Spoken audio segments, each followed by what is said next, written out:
Jadi begini, sampai hari ini saya hitung kalau di media sosial itu ada sekitar 10 sampai 11 ancaman. Ancaman itu muncul ketika pertama Pak Anies sedang live Desa Anies. Kemudian itu diteruskan di platform lain di Twitter. Kemudian di TikTok ada, di Facebook juga ada. Yang terbesar adalah ancaman kepada Pak Anies ini adalah pembunuhan, mohon maaf ya. Contoh kalimatnya. Dapat bayaran berapa sih kalau nembak Anies?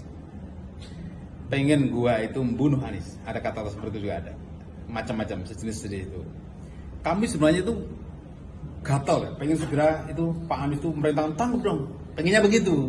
Tapi Pak Anies terlalu lurus. Janganlah. Itu mungkin juga karena khilaf. Itu juga karena mungkin saja mereka belum tahu. Kalau tahu tentang visi misi saya, mungkin tidak terjadi itu.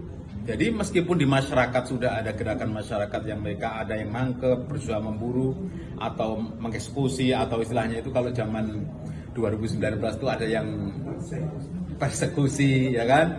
Tapi itu bukan dari kami, itu gerakan masyarakat murni aja. Tapi sampai hari ini saya belum dengar, masuk kalau ketangkap secara resmi.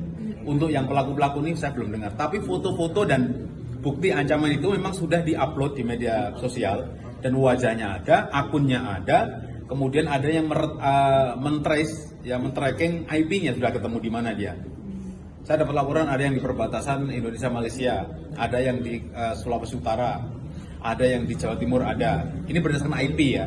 Tetapi tim kami nggak ada usaha nggak ada keinginan untuk menangkap mereka. Karena Pak Anies ada janji begini.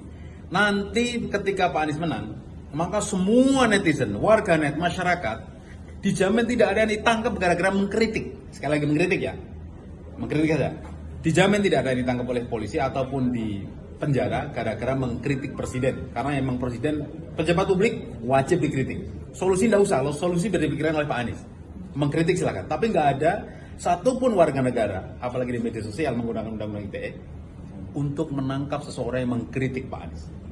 Jadi ini saking hati-hatinya, ini meskipun banyak yang pengen, Pak segera terbuka dong, minta ditangkap. Tapi Pak Anies itu santun sekali.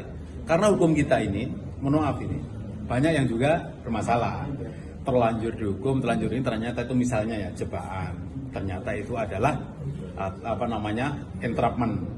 Ini yang menurut Pak Anies ya berbahaya ya. Jangan sampai kemudian warga negara kita dipenjara gara-gara jebakan seperti itu. Dan ini memang sangat berbahaya. Tapi kalau pelaporannya sendiri, Timnas Amin bikin pelaporan nggak ke polisi soal ancaman itu? Oh enggak. Masyarakat sekarang udah pandai-pandai, tidak harus Pak Anies yang melapor. Masyarakat sendiri biasanya akan tergerak sendiri ketika melihat seperti itu. Apalagi yang yang bukan delik aduan. Mestinya yang bukan delik aduan ya, itu polisi langsung gerak aja, tidak perlu menunggu laporan masyarakat.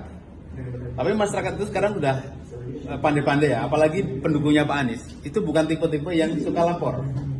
Ini berbeda sekali stylenya dengan yang lain yang dikit-dikit lapor, kata Amin dilaporin, nanti lama-lama gambar Ka'bah dilaporin, gambar bintang dilaporin. Ini nggak begitu jadi pendukung Pak Anies ini. Mereka on the track, mencoba menghormati, beradab karena memang mereka berduanya antara Pak Anies dan Pak Amin menjadi paslon, bukan berangkat dari kecurangan, apalagi kecurangan institusi.